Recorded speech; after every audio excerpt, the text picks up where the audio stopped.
100కు పైగా దీర్ఘకాలిక సమస్యలకు ఎటువంటి ఆపరేషన్ దుష్ప్రభావాలు లేకుండా హోమియోపతి చికిత్స.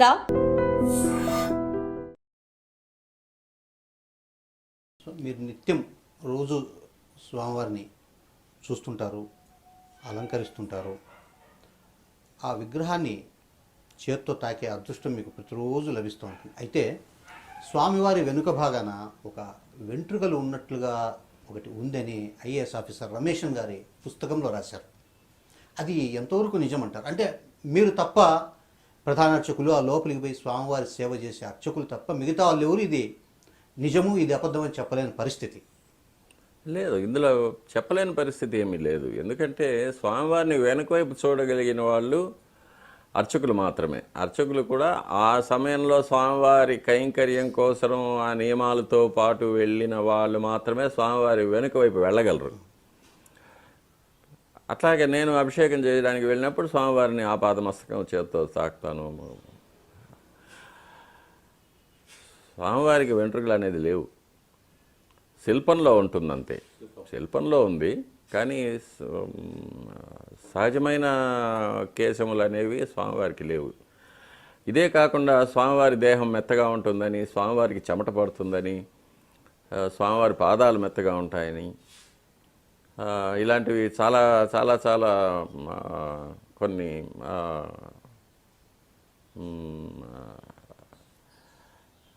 కొన్ని విషయాలు భక్తుల మధ్య చలిస్తూ ఉంటాయి. కానీ భక్తులు ఒక విషయం తెలుసుకోవాలి. స్వామివారి యొక్క రూపం అప్రాకృతం అంటారు. అప్రాకృతం అంటే ప్రకృతికి సంబంధపడనిది అని. ఎందుకంటే ఆయనకు జన్మ లేదు, దేహం లేదు, మరణం లేదు, ఏమీ లేదు ఆయనకి. కాబట్టి ఆయనకు మానవ సహజమైన కేశములు కానీ, చెమట కానీ, దేహం మెత్తగా ఉండడం కానీ ఇవన్నీ ఆయనకు మనం ఆపాదించలేము. ఎందుకంటే ఇవన్నీ కూడా అశాశ్వతమైనవి. మానవ దేహం అశాశ్వతం, పంచభూతాల్లో కలిసిపోయేది. కాబట్టి వెంట్రుకలు అనేది కూడా కెరటిన్ అనే సబ్స్టెన్స్తో తయారు చేయబడిన ఒక సెల్ గ్రోత్ అది సైంటిఫిక్గా. కాబట్టి అవన్నీ కూడా మానవ దేహానికి సంబంధపడినవి. కానీ స్వామివారికి దేహం లేదు, అప్రాకృతం అంటారు. కాబట్టి అది స్వామివారికి ఆపాదించడం మన మౌఢ్యం. అంటే రమేషన్ గారు రాసింది మానవులకు ఉండే వెంట్రుకలను కాదు, విగ్రహానికి వెనుక భాగంలో వెంట్రుకల లాగా అది ఉంది స్వామివారికి. ఇప్పుడు మనకు మామూలుగా ముఖబింబం ఉంది, నేత్రాలు ఉన్నాయి, నాసిక ఉంది, అద్భుతమైన ఒక చిరునవ్వు మొహం మీద, అందమైన సుందరమైన పెదాలు ఉంది, కర్ణభూషణాలు ఉన్నాయి, చతుర్భుజాలు ఉన్నాయి, గోళ్ళు ఉన్నాయి, పాదాలు ఉంది, హస్తంలో రేఖలు ఉన్నాయి, దైవికమైన రేఖలు, మానవ సహజమైన రేఖలు కావవి. ఇలాంటివన్నీ ఉన్నాయి. అవన్నీ కూడా శిల్పంలో సహజంగా ఏర్పడినవి. అవి స్వామివారి యొక్క దేహం స్వయం వ్యక్తం అంటారు. శిల్పులు చెక్కిన దేహం కాదు, స్వయంగా స్వామివారు వచ్చి నిలిచిన అప్రాకృతమైన దేహం. కాబట్టి అది ఆ స్వామివారి యొక్క మూలబింబం దేనితో తయారు చేసిందని కూడా మనకు తెలియదు, మనం చెప్పలేం. మామూలు శిలాబేరం లాంటిది కాదు అది. శిలాబేరమో, సుధాబేరమో, దారుబేరమో అట్లాంటివి కాదు. అది శాలగ్రామ శిలాస్వరూపం అని ఆగమశాస్త్రం చెప్తుంది. కాబట్టి స్వామివారికి వెనుక వైపు, ముందరికన్నా వెనుక వైపు నుంచి స్వామివారు చాలా అందంగా ఉంటారు.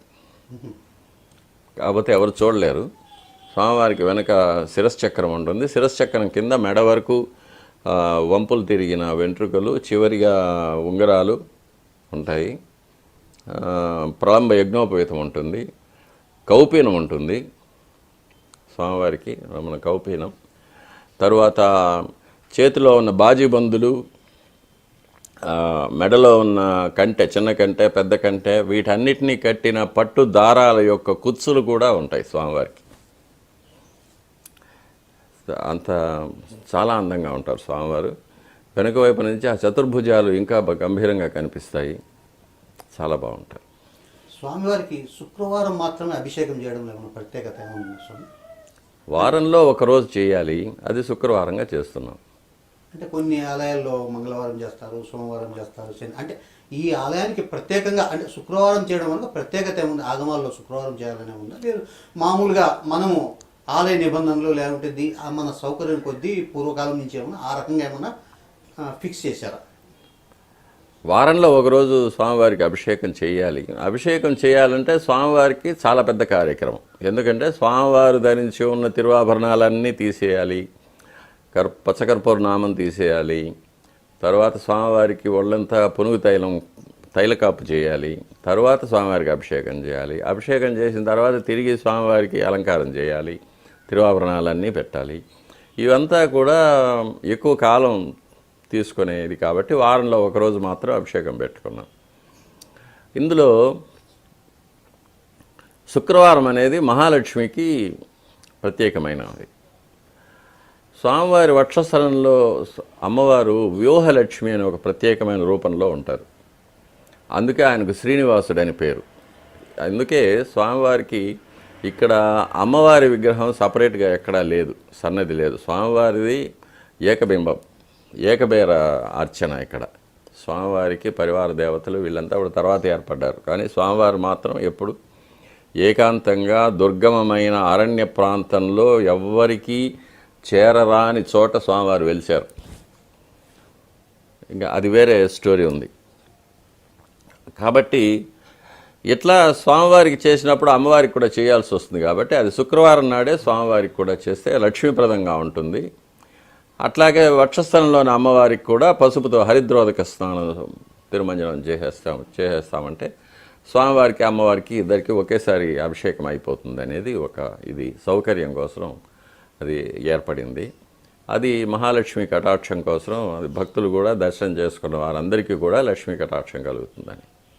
ఈ ప్రక్రియ అంతా అభిషేకం ప్రారంభించి పూర్తయ్యేంత వరకు ఎంత సమయం దాదాపు? అభిషేకం మాత్రం 1 గంట సేపు జరుగుతుంది. 4:30 నుంచి 5:30 వరకు జరుగుతుంది. తర్వాత నిజపాద దర్శనం. అభిషేకం తర్వాత ఒక 15 నిమిషాలు స్వామివారికి అలంకారం ఉంటుంది. స్వామివారి దివ్యమైన దేహానికి ఉన్న తడినంతా వత్తి తీసిన తర్వాత కొత్త పట్టు ధోవతి, పట్టు ఉత్తరీయం, శిరోవస్త్రం, తలకు శిరోవస్త్రం కట్టి స్వామివారికి నడుములో నాగాభరణం, వడ్డాణం, స్వర్ణయజ్ఞోపవీతం అంతా అలంకారం చేసి స్వామివారి ముఖబింబంలో పచ్చకర్పూర ధూళి, నీర్కాపు అని పల్చగా పూసిన తర్వాత స్వామివారికి వెన్న నైవేద్యం అవుతుంది. నవనీతం నైవేద్యం చేసిన తర్వాత పచ్చకర్పూరంతో హారతి చేస్తాం. దాని తర్వాత నిజపాద దర్శనం అయిపోయిన తర్వాత స్వామివారికి అలంకారం జరుగుతుంది. దీన్ని సమర్పణ అంటారు.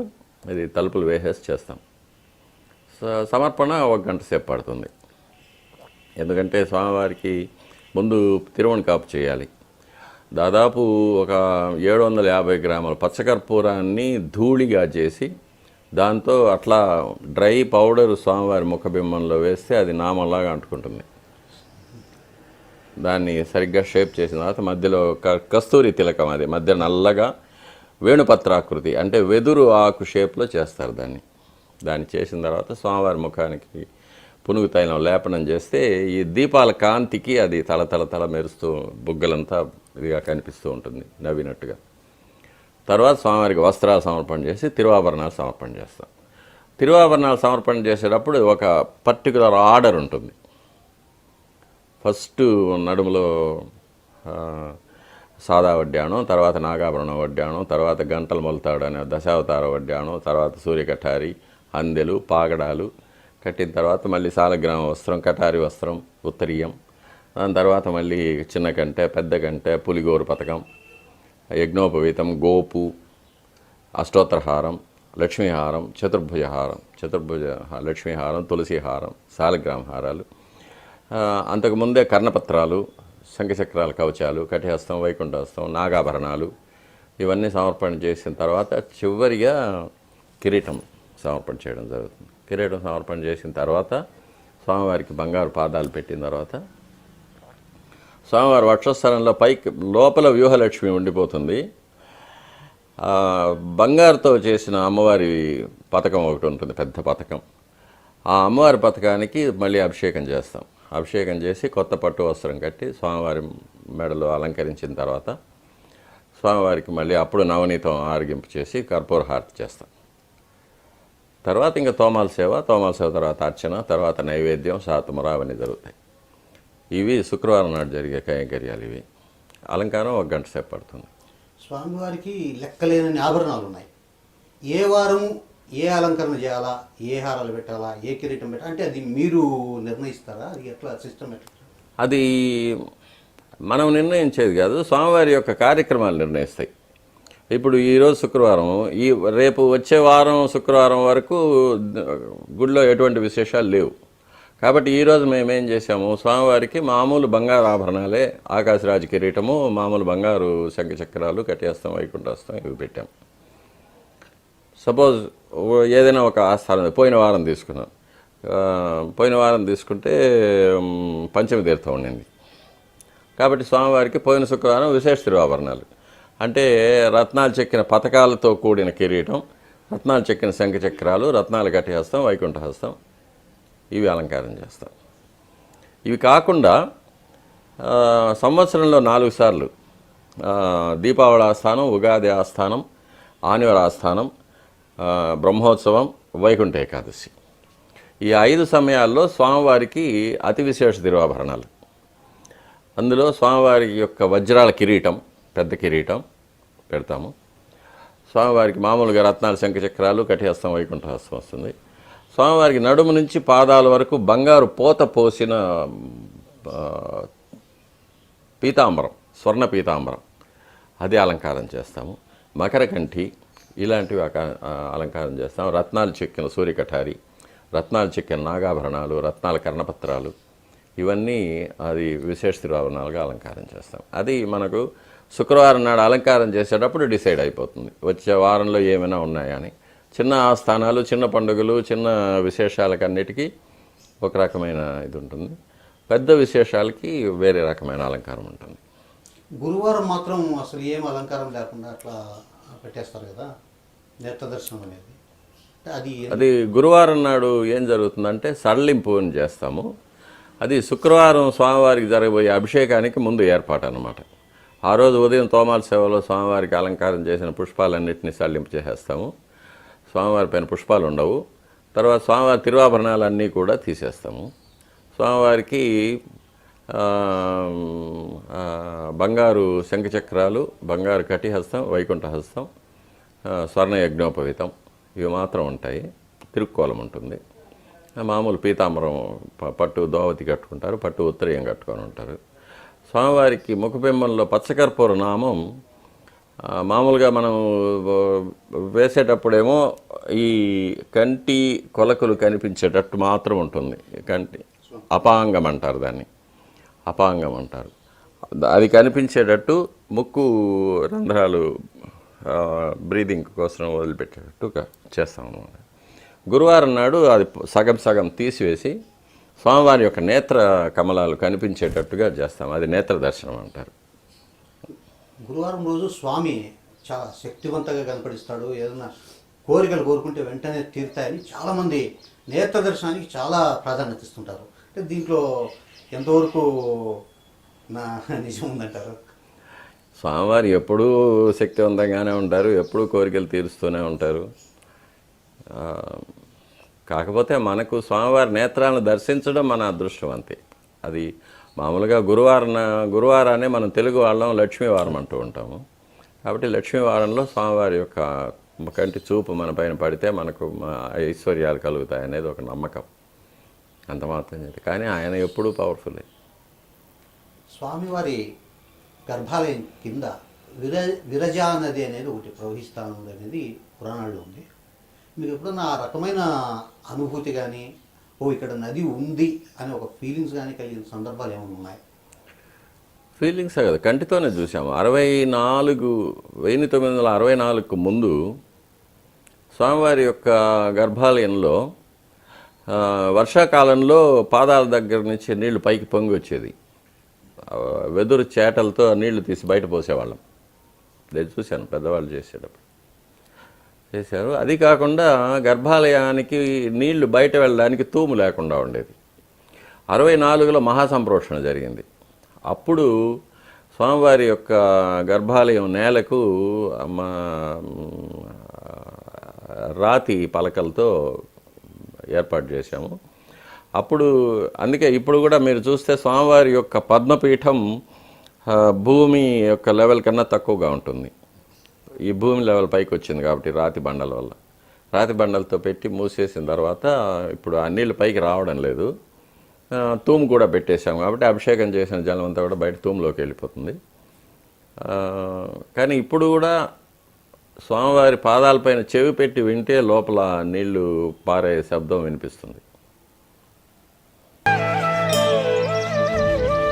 తవ్వండి, తవ్వుతూనే శివలింగం. సరే దాన్ని అట్లా కప్పేసేయండి, చూపించదండి. Krishna is there. మూర్తి పూజ కాదు, సాక్షాత్ బ్రజేంద్ర నందన భగవాన్ ఉన్నారు మూర్తిలో. ఏమీ ఆశించకుండా ఆరాధించే వాళ్ళు కూడా ఉన్నారా ప్రభుజీ? నిజమైన భక్తి అంటే మనకు తెలియదు కాబట్టి